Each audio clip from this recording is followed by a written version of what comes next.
اور جس خطے میں ہم رہ رہے ہیں یہاں پر بسنے والے لوگ اپنے خون میں اولیاء سے وفا کرنا اپنے لیے لازم اور ملزوم سمجھتے ہیں، اور یہ ہی قرآنی تقاضا ہے۔ اقبال بھی کہہ رہا ہے تمنا درد دل کی ہے تو کر خدمت فقیروں کی، تمنا درد دل کی ہے تو کر خدمت فقیروں کی، نہیں مل جائے یہ گوہر بادشاہوں کے خزانوں سے۔ ہم نے بادشاہوں کی زندگیوں کو بھی اسٹڈی کیا ہے، ان کی زندگیوں کے سہانہ پروٹوکول کو بھی دیکھا ہے، ان کی شاہانہ لائف اور ان کی پھر قبر کا جو حال ہے وہ بھی ہم نے دیکھا ہے۔ میں جلدی سے اگر آپ کی توجہ ہو اپنے موضوع پہ آؤں گا۔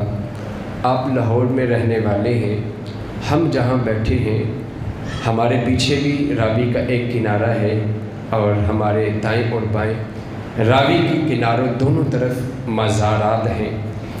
راوی کا کنارہ جو شدرہ کی طرف ہے، اس کو ہم دیکھیں تو اس کے بائیں جانب مغلیہ خاندان کی قبریں بچھی ہوئی ہیں، جو اس خطے کے روح رواں تھے، جو اس خطے میں اپنی اشارہ ابرو سے تقدیر بدلا کرتے تھے۔ بلکہ جب شاہ جہاں تخت پہ بیٹھتا تو اس کی محبوبہ بیوی زیب النساء پردے کے پیچھے بیٹھتی۔ اگر فیصلہ اس کی تباہ کے مطابق نہ ہوتا تو یہ پیچھے سے کمر ٹھونستی، فیصلہ تبدیل کرو۔ دو لفظوں میں اگر کہوں تو ان کے اشارہ ابرو سے ہندوستان کی تقدیر لکھی جاتی تھی۔ آج آپ چلے جائیں نا ان کی قبروں پر، اس کی اپنی ہی بیٹی نے دیوان مخفی لکھا ہے اور اس کی قبر پر آج لکھا ہے بر مزارے ماں غریباں نے چراغے نے گلے، نے پرے پروانہ سوزد نے صدائے بلبلے۔ ترجمہ یہ ہے کہ ہم وہ لوگ ہیں جو مطلق الانعام بادشاہت کا تاج رکھتے تھے، سمجھتے تھے ہم ہمیشہ ہیں، لیکن آج اس نے اپنی لونڈی کو کہا تھا مر جاؤں تو یہ میرے کتبے پہ یہ میری تحریر لکھنا، آنے والوں کو پتہ چلے زندگی تو ہم نے آباد کی، قبر عرش کا رب آباد کرے گی تو ہوتی ہے۔ لکھا ہے بر مزارے ماں غریبا نے چراغے نے گلے، کہا کہ ہم وہ لوگ ہیں کہ ہماری قبروں پر کوئی دیا جلانے نہیں آئے گا، کوئی پھول لے کے نہیں آئے گا، کوئی شمع روشن نہیں کرے گا، کوئی بلبل ہمارے گیت نہیں گائے گی۔ یار یہ تو بادشاہ لوگ تھے، خزانہ ان کے ہاتھ میں تھا، کسی کو دے کے بھی جاتے تو نسل در نسل لوگ قصیدے پڑھتے۔ آج آپ صبح جائیں وہاں آپ کو نشیوں کی ٹولیاں ملیں گی، تاج کھیلتی ٹولیاں تو ملیں گی، کتوں کی بینٹیں پری تو ملیں گی، آوارہ لوگ تو ملیں گے۔ دن کو بھی حسرت ہے، رات کو تو اندھیرا ہے، ڈر لگتا ہے۔ یہی لوہے مزار ہے، یہی بھی ایک مزار ہے جہاں لکھا ہے بر مزارے ماں غریبہ نے چراغے نے گلے۔ یوں ہی راوی کا کنارہ پار کرتے ہیں تو یہاں لکھا ہے بر مزارے ماں غریبہ نے چراغے نے گلے، تو یہاں لکھا ہے گنج بخش فیض عالم مظہر نور خدا ناگسارا پیر کامل کاملارا رہنما۔ ارے میں خسارو سویرے سویرے خرابات کے گرد پھیرے پپھیرے، کبھی اس سمٹ پلٹ کر تو دیکھو بڑی رونقیں ہیں فقیروں کے ڈیرے۔ کیا ہوا ہے چھٹی ہو یا ورکنگ ڈے، بارش ہو یا طوفان، حکومت کسی بھی کی ہو، دور کسی کا بھی ہو، دن ہو یا رات، کیا ہے کہ داتا کی چوکٹ پہ ہجوم عاشقہ ختم نہیں ہوتا۔ یہ وہ قرآن کا اسلوب ہے، یہ وہ لوگ ہیں جو اپنی زندگی کو اللہ کی رضا کے مطابق ڈالتے ہیں۔ قرآن انہیں ٹائٹل دیتا ہے پھر الا ان اولیاء اللہ، خبردار جو میرے ہیں نا، تو پھر میں اعلان کر رہا ہوں یہ میرے ہیں۔ ہم نے چونکہ اس خطے میں ہماری ضروریات ان اولیاء سے وابستہ ہیں، ظاہری بھی اور باطنی بھی، ہماری خمیر میں یہ وفا گھر سے ملتی ہے۔ اب ہم نے ایک معیار مقرر کیا ہے خود ساختہ، ہم ایک معیار مقرر کرتے ہیں اور اللہ کے ولی کو ڈھونڈنے نکل جاتے ہیں۔ ولی موجود ہے، اس کا انکار نہیں ہے، ہر دور میں ہے، لیکن جو ضابطے ہم نے بنائے ہیں ان ضابطوں پہ جب اگلا پورا نہیں اترتا، ہم صرف اللہ کے اس بندے سے ہی متنفر نہیں ہوتے، ہم دین سے متنفر ہو جاتے ہیں، جبکہ معیار یہ نہیں ہے۔ ہو سکتا ہے تو جس کے پاس گیا ہے صاحب وہ ولی نہ ہو، وہ تو کاروباری لوگ ہوگا، وہ تو دکانداری لگا کے بیٹھا ہوگا، وہ تو کوئی تماشا گر اور مداری گر ہوگا، تو جو ہے وہ اپنے خود ساختہ قواعد میں نکلا تھا۔ آؤ ہم حضور غوث الاعظم سے پوچھتے ہیں کہ بندہ نواز بتلائیے نا، آپ ولیوں کے امام ہیں، مصطفیٰ کی آل ہیں، اولاد ہیں، آپ ہمیں دے جائیں، آپ ہمیں کچھ بتا جائیں کہ ہم کس کو تلاش کریں، ولی کے اندر نشانیاں کیا ہیں؟ حضور غوث الاعظم فرماتے ہیں پھر یہ 12 نشانیاں ہیں، ان کو پلے باندھ لینا اور ولی کی تلاش میں نکل جانا، عرش کا رب تمہیں کسی صاحب نظر کی چوکھٹ پہ جا کے جائے گا۔ آپ پہلے فرماتے ہیں پہلی نشانیاں آپ کہتے ہیں وہ اللہ کی صفت ستار اور صفت غفار کا مظہر ہو۔ ستار کا معنی ہے پردہ پوشی کرنا، عیب چھپانا، سینے لگانا، درگزر کرنا، اور غفار کا معنی ہے معاف کر دینا۔ ولی وہ ہونا چاہیے جس کے پاس جو کوئی آتا ہے اس نے گھر کی بات بھی کرنی ہے، راز کی بات بھی کرنی ہے، ڈر کی بات بھی کرنی ہے، اپنے کی بات بھی کرنی ہے، پرائی کی بات بھی کرنی ہے۔ ولی کا دامن اتنا کشادہ، ظرف اتنا کشادہ ہونا چاہیے کہ وہ کچھ دیکھے تو اپنے اندر سما لے۔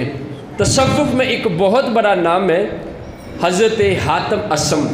اسم کہتے ہیں بہرے کو۔ آپ بہرے نہیں تھے، آپ کی مجلس لگی تھی تو ایک خاتون آ کے بیٹھی، بیٹھتے ہوئے اس کی ریح خارج ہو گئی تو وہ شرمندہ ہوئی، اتنے بڑے ولی کی بارگاہ میں پہنچی ہوں اور مجلس کے آداب ملحوظ خاطر نہیں رکھ پائی، حضرت کیا سوچیں گے؟ جب اس کی باری آئی دکھڑا سنانے کی تو آپ نے کہا بیٹی میں ذرا اونچی سنتا ہوں، بہرا ہوں۔ بہرے تو نہیں تھے، لیکن جب اسے یہ احساس دلایا میں بہرا ہوں، اس کے عیب کو چھپایا اور وہ سمجھ گئی، اس کو بات کرنے میں تسلی ہو گئی، اچھا میری جو نا قابل برداشت اور بے ادبی تھی یہ اس تک جو ہے وہ نہیں پہنچ سکے، نہیں سنا، انہوں نے ادب سے مطمئن ہو کے بیٹھ کے دکھڑا سنایا اور چلی گئی۔ تصوف میں بہت بڑا یہ نام ہے کہ دیکھا بھی، سنا بھی، سمجھ گئے، لیکن اس کو شرمندہ ہونے نہیں دیا، بلکہ اسے سینے سے لگایا، اس کی آرزو کو سنا، اس کے دکھڑے سنے۔ ولی کا مزاج یہ ہونا چاہیے کہ جو اس کی چوکھٹ پہ آئے، وہ اگر جو ہے وہ گنہگار ہے، صاحب عیب ہے، تیرے دامن میں حکمت کے موتی ہیں تو اصلاح کر دے، لیکن اگر نہیں ہے تو تصوف کی پہلی سیڑھی یہ ہے سن لے یا دیکھ لے تو پھر نظر انداز کر کے گزر جا۔ دوسری وہ صفت غفار کا مظہر ہو، معاف کرنے والا ہو، وہ یہ نہ ہو کہ گیرا باندھ لے، کوئی دیکھے یا مرید نے جب کوئی راستہ سلوک کا طے کرنا ہوتا ہے، دوران سلوک اس سے خطائیں بھی ہونی ہیں، اس سے بے ادبیاں بھی ہونی ہیں، اس نے قدم قدم پہ بھٹکنا بھی ہے۔ اگر یہ تنگ نظر ہوا، سخت مزاج ہوا تو پھر یہ کیسے اصلاح کرے گا؟ اللہ نے تو اپنے محبوب سے بھی کہا ہے وَإِنَّكَ لَعَلَىٰ خُلُقٍ عَظِيمٍ، محبوب خلق عظیم کا تمہیں مالک بنایا ہے، خلق عظیم کے درجات اور دستار بلند تمہیں عطا کی ہے۔ اور دوسرے مقام پہ کہا میرے محبوب اگر تنگ ترشرو تو آپ ہوتے تو اتنا 1.25 لاکھ کا مجمع تیرے گرد تو نہ بیٹھتا۔ اصلاح اگر کرنی ہے تو پھر 2 ہی پہلو ہیں، صفت ستار کا مظہر ہو، صفت غفار کا مظہر ہو، پردہ پوشی کرنا جانتا ہو، معاف کرنا جانتا ہو۔ حضور غوث الاعظم فرماتے ہیں 2 اس میں صفات حضور نبی کریم صلی اللہ علیہ وآلہ وسلم کی ہوں، ان کا مظہر ہو، شفیق بھی ہو، رفیق بھی ہو۔ شفقت کتنی کرے؟ اتنی شفقت کرے کہ آقا علیہ السلام فرماتے ہیں میرے کسی بھی امتی کو پاؤں میں کانٹا چبھے تو مجھ محمد کو تکلیف ہوتی ہے، میں اس درد کو محسوس کرتا ہوں۔ جو آج ہاتھ اسے دیں جو دل بر ہو، ہاتھ اسے جو جانتا ہو، جو شفقت کے مزاج کو سمجھتا نہ ہو، جو یہی نہیں سمجھتا اس کے دکھنے کیا ہیں، جو سننے کا مزاج ہی نہیں رکھتا، اس نے تمہاری دلجوئی کیا کرنی ہے۔ آج نظام یہی ہے کہ ہم ہٹو بچوں کا یہی ترانہ سنتے ہیں، پیچھو ہٹے حضرت کی طبیعت بڑی نازک ہے۔ میں کہتا ہوں پھر تمہیں مسند ارشاد پہ بیٹھنا ہی نہیں چاہیے۔ میرے رسول سے بڑی نازک طبیعت کس کی ہے؟ میرے مصطفیٰ سے بڑھ کر مصروف کون ہے؟ 1.25 لاکھ کا مجمع موجود ہے، اور شرق تا غرب عرش تا فرش میرے محبوب کی نبوت کا ڈنکا ہے۔ ہر کسی کو، ہر مجلس کو ٹائم دے رہے ہیں، کسی کو یہ کہنے کی جرت نہیں ہٹو بچو۔ حضور کی طبیعت بڑی نازک ہے، حضور کے پاس ٹائم نہیں ہے۔ مسند ارشاد پہ بیٹھنا ہے تو پھر اس ستار، یہ تیرے اندر چیز ہونی چاہیے، شفقت کا مزاج سمجھتا ہو۔ مجلس رسول لگی ہے، جناب عمر موجود ہیں، خاتون نے آ کے دروازے پہ حضور الاسلام کو اشارہ کیا، بری خاتون تھی۔ جناب عمر کہتے ہیں اس کا حضور کو بلانے کا انداز انتہائی ہمیں ناگوار گزرا، لیکن کہہ کچھ نہیں سکتے تھے۔ اس نے اشارہ کیا تو حضور خود ہی اٹھ کے چلے گئے۔ اس نے کہا کہ بندہ نواز کچھ باتیں کرنی ہیں۔ میرے حضور کہتے ہیں، فرماتے ہیں کہ سناؤ۔ کہا نہیں یہاں نہیں، کچھ راز کی باتیں ہیں، باہر کرنی ہیں۔ حضور اس کے ساتھ چل دیے۔ نرم و نازک بدن، قار نبوت کی اہم ذمہ داریاں، مجلس صحابہ سجی ہے، اور آنے والے سائل موجود ہیں، اور دکھنے سنانے والے چوکھٹ پہ ہیں۔ میرے حضور خود اس کے ساتھ چلے گئے، اور سائبان نہیں ہے، اور عرب کی گرمی بھی ہے، دوپہر بھی ہے، اور میرے رسول کریم صلی اللہ علیہ وسلم اس خاتون کی باتیں سنے۔ جب خود ہی سنا کے تھک کے جانے لگی، جناب عمر کہتے ہیں مجھ سے نہ رہا گیا تو میں نے عرض کر دی، بندہ نواز، قار نبوت کی اہم ذمہ داریاں اور نرم و نازک بدن، ایک ایک لمحہ قیمتی، جس خاتون کی آپ باتیں سن رہے ہیں، جس پہ آپ شفقت فرما رہے ہیں، اس کا تو توازن عقلی ٹھیک نہیں ہے۔ پورے مدینے میں اس کو کوئی منہ نہیں لگاتا، اور اپنے پرائے کا غم کھانے والا، مرادیں غریبوں کی بڑھ لانے والا، اتر کر ہرا سے سوئے قوم آیا، وہ ایک نسخہ کیمیا ساتھ لایا۔ کہا عمر کیا کہا حضور اس کا توازن عقلی ٹھیک نہیں ہے، پورے مدینہ میں سے کوئی منہ نہیں لگاتا، میں عمر خاموش ہو جاؤں، جسے کوئی منہ نہیں لگاتا میں محمد بھی نہ لگاؤں تو کس چوکھٹ میں جائے گی؟ تو شفقت کا مزاج ہونا چاہیے۔ اگر مسند ارشاد پہ بیٹھنا ہے، اللہ نے کوئی عزتوں کے 2 لمحے تمہیں دے رکھے ہیں، تو پھر تمہارا ظرف اتنا بڑا ہونا چاہیے کہ جو تمہارے ساتھ وابستہ ہیں ان پہ شفقت کرو، نرمی کرو، اور کہا کہ رفیق بھی ہو، رفاقت کا مزاج سمجھتا ہو۔ جب کسی نے ساتھ چلنا ہے، اس نے قدم قدم پہ بھٹکنا ہے، اسے پھر سمیٹ، اسے پھر بلا، اسے گلے لگا اور اسے بار بار سمجھا۔ یہی درس شریعت ہے، یہی درس طریقت ہے، یہی درس قرآن ہے، اور یہی درس فرمان مصطفیٰ ہے۔ کہا کہ مستانو یہی بولی ہے، یہی نعرہ مستانہ ہے کہ نکلنا ہے اگر تصوف کے راستے پر، اگر یہ خرقہ پہننا ہے تو پھر صفت ستار کا بھی مظہر ہو، صفت غفار کا بھی مظہر ہو، اور صفت شفیق کا بھی مظہر ہو، صفت رفیق کا بھی مظہر ہو۔ کہا 2 اس میں صفات جناب ابو بکر والی ہونی چاہیے، صادق بھی ہو، مصدق بھی ہو، سچ بولے، سچ کی تصدیق کرے، اتنی صاحب پرواز سے ہو، کوئی اسے آ کے جھوٹ بھی سنائے تو اس کی نظر اتنی کمال ہو کہ لوح محفوظ کی تحریک تک اس کی رسائی ہو۔ نظر اٹھے تو بجلی پناہ مانگے، نظر اٹھے تو لوح محفوظ تک اس کی پہنچے۔ کیوں؟ میرے مصطفیٰ نے جن کا تعارف کروایا وہ یہی ہے، اذا جلستم اہل الصدق فانہم جواسیس القلوب ویدخلون فی قلوبکم، کما قال النبی صلی اللہ علیہ وسلم۔ میری امت میں ایسے اہل دل لوگ ہیں، جب تم ان کی مجلس میں بیٹھتے ہو تو ان کی نظر کی ایسی جاسوسی ہے کہ جو تمہارے دل کے سارے راز جان لیتی ہے۔ صادق بھی ہو، مصدق بھی ہو، سچ بولنے والا ہو، سچ کی تلقین کرنے والا۔ مجلس رسول لگی، جناب ابو بکر صدیق کہتے ہیں ہم نے پوچھا یا رسول اللہ مومن کیسا ہوتا ہے؟ بزدل ہوتا ہے؟ آقا علیہ السلام نے فرمایا نہیں، ہاں ہو سکتا ہے کبھی دب جائے معاشرے سے، بزدلی دکھا جائے۔ یا رسول اللہ مومن بخیل ہو سکتا ہے؟ فرمایا نہیں، ہو سکتا ہے کبھی دامن اتنا مال نہ رکھتا ہو، ہاتھ اتنے کشادگی اس وقت نہ ہوں اور وہ بخل بھی اتر ہے۔ ہم نے تیسرا سوال کیا یا رسول اللہ مومن جھوٹا ہوتا ہے؟ ہمارا نہیں، قیامت تو آ سکتی ہے، مومن کی زبان پہ جھوٹ نہیں آ سکتا۔ یہی ایک ولی کی نشانی ہے، یہی مومن ہی ولی ہے۔ مومن جہاں قرآن نے مومن کہا ہے، جہاں ولی کہا ہے، مومن ہی جب عبادت و ریاضت یہ سٹیپ بائی سٹیپ درجات کرتا ہے، پھر اللہ رب العالمین اہل عام میں سے، اہل اخواص میں سے شامل کر لیتا ہے، وہی صاحب پرواز بنتا ہے۔ کہا صادق بھی ہو اور مصدق بھی ہو، سچ بولنے والا ہو، سچ کی تصدیق کرنے والا ہو۔ کہا دو اس میں عادات جناب عمر والی ہوں، نہیں عن المنکر، نیکی کا حکم دے، بدی سے منع کرے۔ جناب عمر رضی اللہ تعالیٰ عنہ وقت نزاع ہے، زندگی اور موت کی کشمکش میں ہیں۔ ایک انصاری صحابی نوجوان آپ کی عیادت کے لیے آیا تو آپ کو پوچھتا حضرت کیا حال ہے؟ جناب عمر کی نظر اس کے ٹخنوں پہ پڑ گئی۔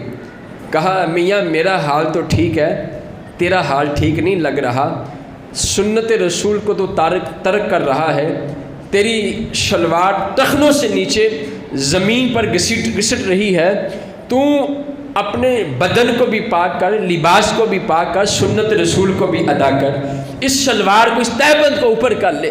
تو بستر مرگ پہ ہیں لیکن نیکی کا حکم بھی دے رہے ہیں، بدی سے منع بھی کر رہے ہیں۔ جو صاحب ولایت جو مسند ارشاد پہ بیٹھے وہ برابر تلقین کرے، وہ ڈر نہ رکھے دل میں کہ اس کو تلقین کروں گا تو اگلے مہینے اسے نذرانہ نہیں دینا، وہ ڈرے نہ کہ اس کو پتہ ہے کہ اس کا سود کا مال ہے پھر بھی نذرانے لے رہا، منع نہیں کر رہا، تو وہ خود بھی صاحب کا مال نہیں ہے، وہ اس سے کسی کو کچھ مل بھی نہیں سکتا۔ حضور غوث الاعظم فرماتے ہیں جس نے مسند ارشاد پہ بیٹھنا ہے، یہ دعویٰ کرنا ہے کہ میں بھی جو ہے وہ اس فرقے کا مسافر ہوں، میں بھی صاحب پرواز ہوں، اولیاء کے جماعت میں شامل ہوں، تو پھر اس کے اندر یہ مزاج ہونا چاہیے، وہ نیکی کا حکم دے، بدی سے منع کرے۔ جناب عثمان غنی کی دو عادات ہوں، سخی بھی ہوں، رات عبادت شب زندہ دار بھی ہوں۔ جناب عثمان غنی رضی اللہ تعالیٰ عنہ اتنے حیادار تھے، اتنے سخی تھے، میں اس عنوان سے جو ہے وہ ایک سیر حاصل گفتگو کر سکتا ہوں، لیکن وقت اتنا جو ہے وہ سمٹ رہا ہے کہ آپ کی سخاوت اور آپ کی عبادت دونوں چیزوں پہ میرے مصطفیٰ نے ناز کیا ہے، اتنا ناز کیا ہے، اتنا ناز کیا ہے۔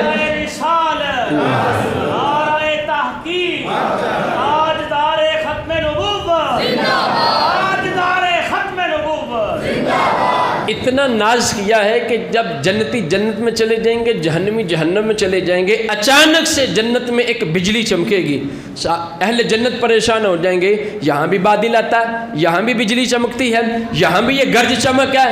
جب اہل جنت پریشان ہو کر عرش بریم کی طرف دیکھیں گے تو اللہ فرمائے گا پریشان نہ ہو، عثمان غنی نے ایک گھر سے دوسرے گھر جانے کے لیے نالین پہنے ہیں، ان نالین نوری جوتوں نے آپس میں رگڑ کھائی ہے، اس رگڑ سے نور کی ایک لائٹ پیدا ہوئی ہے جس نے ساری جنت کو منور کر دیا ہے۔ جب آپ حیا والے ہوں گے، سخی ہوں گے اور عبادت گزار ہوں گے تو ماتھے پہ محراب نہ بھی ہو تو کوئی بات نہیں، اللہ دل کو منور کر دے گا۔ یہ بھی ہوتا ہے کہ بندے گھسیٹتے رہتے ہیں، ہم نے دیکھا لوگوں کو بھی کہ صفوں پہ ماتھا گھسیٹ رہے ہوتے ہیں، پتہ چلے کہ میرا ایک بڑا محراب ہے، میں بڑا صاحب عابد ہوں، زاہد ہوں۔ یہاں ہونا کوئی اس کی نشانی نہیں ہے، عابد ہے، زاہد ہے۔ ہم نے بڑے بڑوں کے دیکھا ہے، قربت میں جب گئے ہیں تو اقبال کا وہ شعر یاد آتا ہے، دستار کے ہر بل کی تحقیق ہے لازم، دستار کے ہر بل کی تحقیق ہے لازم، ہر صاحب دستار حجازی نہیں ہوتا، ڈھونڈ وہ فقر جس کی اصل ہو حجازی۔ یہاں یہ ہندوستانی فقر اور ہے جس کو ہم نے دیکھا سمجھا ہے، اگر کوئی صاحب پرواز ملے تو اس میں آپ کو مدینے کا فقر نظر آئے گا، جس کا اقبال نے کہا نا کہ تمنا درد دل کی ہے تو کار خدمت فقیروں کی، وہ فقیر ان کے اندر فقر پھر مدینے کا نظر آتا ہے، بس صرف لینے کا مزاج نہیں رکھتے، وہ دینے کا مزاج رکھتے ہیں۔ وہ صرف لینے والے نہیں ہوتے، جناب عثمان غنی صرف لینے والے نہیں تھے، جب ضرورت پڑی ہے تو بانٹا بھی بڑھ گئی ہے، اتنا بانٹا ہے کہ آمینہ کا لال مال میں ہاتھ دے دے کے کہتا ہے اللہ میرے عثمان کو اور جنت عطا فرما۔ تو مزاج ہی ہونا چاہیے پیر کا، لینے کا ہی نہ پتہ ہو، دینے کا بھی پتہ ہو۔ یہی حضور غوث الاعظم رضی اللہ تعالیٰ عنہ، آپ کے پاس مستعجم باللہ اس وقت کا عباسی خاندان کا خلیفہ آیا، سونے کی اشرفیاں، درہم و دینار کی اشرفیاں پیش کی، تو فرمایا میں نے نہیں لینی، لے جاؤ۔ کہا حضور نذرانہ ہے، اسلام میں اس کی رعایت ہے، قبول کریں، صدقہ نہیں ہے، مجھے پتہ ہے آپ سید ہیں، نذرانہ ہے، ہدیہ ہے۔ آپ نے فرمایا، جلالت میں آپ نے کہا کہ تو غریبوں کا مال نچوڑ کر مجھے نذرانہ دینے آ گیا ہے، تیرے مال سے بدبو آ رہی ہے، یہ ناپاک ہے۔ اور علی کا بیٹا ناپاک مال کو ہاتھ بھی نہیں لگاتا۔ کہا حضور آپ کیا کہہ رہے ہیں، آپ کو پتہ ہے کس سے کلام کر رہے ہیں؟ کہا پتہ ہے، قرابت رسول کا لحاظ نہ ہو تو میں تمہیں بتاؤں یہ مال کہاں سے آیا۔ اس نے پھر تکرار کیا تو آپ نے اشرفیاں پکڑی، اس کو تاؤ دیا اور خون کے تازہ قطرے ٹپکنے لگے۔ کہا یوتا ماں کا مال نچوڑ کر میرے پاس آ گیا رات کی تنہائی میں، تو عباسی خاندان تھا، عباس بن عبد المطلب کا یہ جو ہے وہ آپ کی قرابت تھی، آپ کی نسل سے یہ خاندان تھا عباسی خلفاء۔ کہا اگر مجھے قرابت رسول کا لحاظ نہ ہو تو ساری رات تاؤ دوں اور یہ خون ٹپکتا ہوا پورے بغداد میں پھیل جائے اور پتہ چلے تو کتنا سخی ہے اور کتنی محبت والا ہے، مجھے تیری قرابت رسول کا لحاظ ہے۔ حضور غوث الاعظم فرماتا ہے ولی اور صاحب ارشاد اور تصوف کا خرقہ پہننے والے کے اندر یہ مزاج ہونا چاہیے، سب سے لینے کا نہ پتہ ہو، کسی کو منع کرنے کا بھی پتہ ہو، کسی کو دینے کا بھی پتہ ہو۔ میں نے بڑا غور کیا ہے، یہ تصوف میں، یہ پیری مریدی میں یہ نذرانہ کیا ہے، یہ پیسے دینا، مال دینا، گھر جو بھی کوئی دے سکتا ہے اپنی بساط کے مطابق، یہ ہے کیا؟ بہت غور کیا، جو اساتذہ کی، اولیاء کی، مرشد گرامی کی صحبت ملی، وہاں سے ایک ہی چیز سمجھ آتی ہے، کتب پڑھ لیں، صحبتوں میں بیٹھ لیں، سن لیں، ایک ہی چیز سمجھ آتی ہے کہ تصوف میں جو نذرانے کا تصور ہے اس کا ایک ہی مقصد ہے، امیروں سے لو، غریبوں کو دو۔ ماں کے جو بیٹے ہوتے ہیں وہ سارے امیر نہیں ہوتے، لیکن ماں کا مزاج یہ ہوتا ہے کہ جو امیر جو بیٹا تھوڑا سا صاحب ثروت اس سے بار بار لیتی ہے، اور جو پتہ ہے یہ مارا ہے اس کے کبھی بچوں کے روپ میں، کبھی اس کی بیوی کے روپ میں، کبھی ویسے اس کو، کبھی خود جا کے اس کو پریفر کرتی رہتی ہے، یہ بھی اوپر آ جائے۔ تو ہم پیری مریدی کا بھی یہی کلچر ہے، سارے مرید پیر کو، ولی کو بحیثیت ماں رکھا گیا ہے کہ یہاں سارے دکھرے یہ اللہ والا ہے، ہم نے رب کو تو نہیں دیکھا لیکن یہ جو ہے وہ اس کے قریب ہے، چلو اس سے دکھرے سناتے ہیں، کبھی دعا کی صورت میں، کبھی التجاؤں کی صورت میں، کبھی سفر کر کے، کبھی کچھ کسی بھی انداز میں اس کو بتاتے ہیں کہ یار تو صاحب پرواز ہے، صاحب کمال ہے، صاحب ارشاد ہے، تو اللہ کی اولیاء کا جو ہے وہ یہ درم بم جو ہے وہ یہ برم یہ تیرا دعویٰ ہے، رکھتا ہے، تو ذرا ہماری بھی اللہ کے حضور دعا کر دے۔ تو اس کو کچھ لوگ دیتے ہیں، امیر دیتے ہیں، اس کو چاہیے کہ آگے دیتا جائے۔ دو عادات اس میں جناب علی المرتضیٰ والی ہوں، علم رکھتا ہو، بہادری بھی رکھتا ہو، بے علم نہ ہو۔ بے علم جتنے ہیں نا، میں اس پہ جو ہے وہ کیا کہوں کہ اب پہلے ہوتا تھا 2 نمبر 4 نمبر، اب 2 نمبر 4 نمبر نہیں، اب یہ 100,000 سے بھی آگے تجاوز کر گئے ہیں۔ آئے دن کیا ہو رہا ہے، بغیر علم کے یہ لوگ دعویٰ کرتے ہیں، پھر گمراہ ہو جاتے ہیں۔ سلطان بہو نے انہی کو کہا تھا نا، علم و باج کرے فقیری، کافر مرسی دیوانہ ہو، یعنی کہ علم کے بعد یہ فقیری کرتے ہیں، گمراہ ہو جاتے ہیں۔ جس طرح صاحب مسند پر حجابات رٹتے ہیں، جس طرح رحمانی تجلیات ہیں، اسی طرح شیطان کے بھی بہت سے اختیارات ہیں، وہ بھی بندے کو پھر جب وہ کئی سبز باغ دکھاتا ہے۔ جب کسی اہل دل، کسی ولی کی صحبت میں جاتے ہیں اور پھر جب وہ خود صاحب پرواز و صاحب اہل دل ہوتا ہے، جب اس سے جا کے وہ بچتا ہوتے ہیں تو اللہ رب العالمین اس کی نسبت سے، اس کی برکت سے ہمیں کئی طرح کے جو ہے وہ فسادات سے محفوظ کر دیتا ہے۔ تو کہا اس میں یہ عادات ہوں کہ وہ صاحب علم ہو اور وہ بہادر ہو، حق بات کہنے والا ہو، ڈرنے والا نہ ہو۔ وہ یہ نہ کہے کہ کیا بنے گا اگلی مرتبہ یہ مریض کسی اور کا ہو جائے گا، نہیں، مریض جاتا ہے تو جائے، تیری زبان سے حق نہ جائے۔ یہی حضور غوث الاعظم رضی اللہ تعالی عنہ کی تعلیم ہے، یہی ہے. آپ نکلیں، ڈھونڈیں. ایسا نہیں ہے کہ ولی نہیں ہے، ولی ہر دور میں موجود ہوتے ہیں، اور بس تلاش کریں. اچھا کپڑا جہاں سے ملنا ہے سب کو پتہ ہے، اچھا کھانا کہاں لاہور میں ہے سب کو پتہ ہے، اچھی درسگاہ کہاں ہے سب کو پتہ ہے. تو صاحبو ڈھونڈنے میں کوتاہی نہ کیا کرو، جلد بازی نہ کیا کرو. جہاں ایمان ہے، جہاں اہل ایمان اہل دل ہیں ان کو تلاش کرو. اللہ رب العالمین آپ کو وہ منزل ضرور عطا کر دیتا ہے. میں آخری بات کر کے بات کو ختم کرتا ہوں. اللہ حضرت عظیم البرکت شاہ امام احمد رضا خان اپنے ملفوظات میں لکھتے ہیں، ایک بندہ تھا، اس کو یہ تلاش تھی مجھے کوئی اللہ کا ولی ملے. ہر روز جاتا لیکن شام کو پلٹ آتا، نکلتا رات کو تھا، دن کو مزدوری کرتا، رات کو کسی کو تلاش کرتا. جس کے پاس بھی جاتا چند دن چند مہینے ٹھہرتا، وہ دنیا دار ہوتا، پلٹ آتا، دھوکہ کھاتا. ایک دن رات کو نکلا، ایک کسی نے دستار پہنی ہوئی، چہرے پر جام نقاب کیا ہوا، اور وہ آ رہا منہ چھپا کے. کہا یہ کوئی اللہ کا ولی ہے جو رات کو بھی اپنے آپ کو چھپا رہا ہے. اس کو پکڑ لیا، کہا آپ اللہ کے ولی ہیں، مجھے بھی اپنے ساتھ شامل کریں. یہ تھا چور، چوری کر کے آ رہا تھا، گٹھری اٹھائی ہوئی تھی. کہا میاں میں اللہ کا ولی نہیں ہوں، مجھے جلدی ہے، مسافر ہوں، میں جا رہا ہوں. کہا نہیں آپ اللہ کے ولی ہیں، آپ اس لیے خود کو چھپا رہے ہیں کیونکہ جو ولی ہوتا ہے وہ اپنی رونمائی نہیں کرتا، وہ بتاتا نہیں پھرتا، وہ ولایت جو ہے وہ ٹافیوں کتنا بانٹ نہیں ہوتا، وہ اپنے بینر اور وہ اپنی واہ واہ کے مریدوں کو خود ساختہ خواب اور کرامات نہیں. آپ چھپا رہے ہیں خود کو، آپ ہی اللہ کے ولی ہیں. جب اس نے بار بار اصرار کیا، پکڑ لیا، چھوڑے ہی نہ، یہ ڈرے کہ صبح ہوگی پکڑا جاؤں گا. اس نے کہا ٹھہرو پھر، میں واقعی اللہ کا ولی ہوں، تو ٹھہر، تو نے پہچان لیا، تو بڑا دانا بھی نہ بندہ، تو نے مجھے پہچان لیا. کہا اچھا ٹھہرو میں بھی آتا ہوں. گیا، فجر ہوگی نہ آیا، دن کا سورج چڑھ گیا نہ آیا. ایک دن، دو دن، تیسرے دن صبح دوپہر شام یہیں کھڑا رہا. وہ آئے گا پلٹ کے. لگن سچی تھی. اللہ نے خضر علیہ السلام کو کہا اے خضر جاؤ وہاں ایک میرے راستے کا، مجھے میرے بندے کو تلاش کرتا، مجھ تک پہنچنے کے لیے وہ سرگرداں ہے. اٹھ فریدا ستیا تے میلا ویکھن جا، مت کوئی بخشیا مل جائے تے تم ہی بخشیا جا. فریدا ٹریا ٹریا جا.